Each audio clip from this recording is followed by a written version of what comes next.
ఏం మాట్లాడినా మీ శిష్యులమే కదా సార్, మేము ఎంతోడమైనా మీ శిష్యులమే కదా.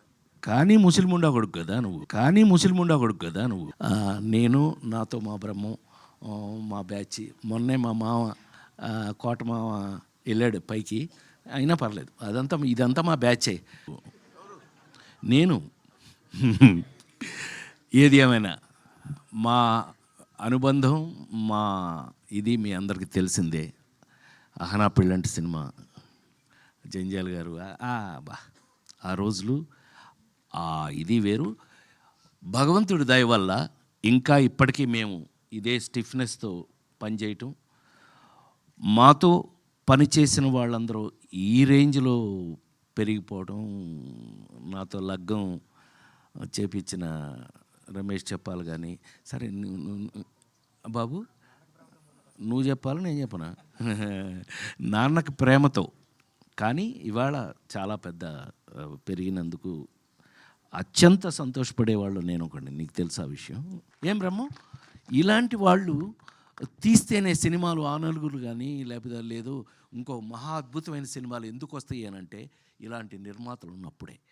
ఇలాంటి నిర్మాతలు వాళ్ళు సెలెక్ట్ చేసుకుని ఇలాంటి కథలు తీసినప్పుడే అని మరొక్కసారి ఆల్ ద బెస్ట్ తెలియజేస్తూ, God bless you, all the best. అట్లాగే దర్శకుడికి ఆల్ ద బెస్ట్.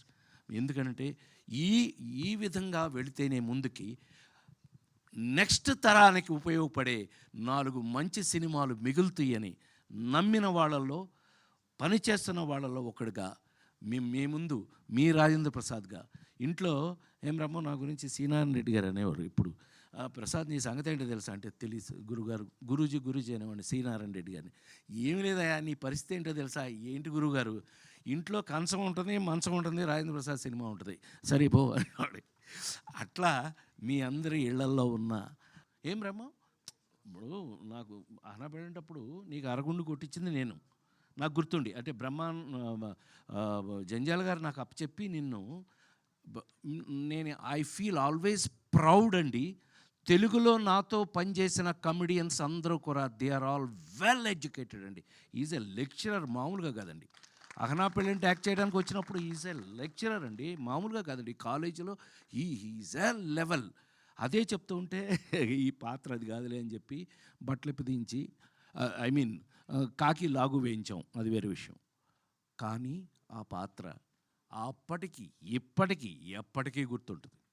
సో పాత్రలు, కథలు అలా తీసుకుంటే గనక నేను నాతో మా బ్రహ్మం, మా బ్యాచ్. మొన్నే మా మామ కోట మామ వెళ్ళాడు పైకి, అయినా పర్లేదు, ఇదంతా మా బ్యాచే.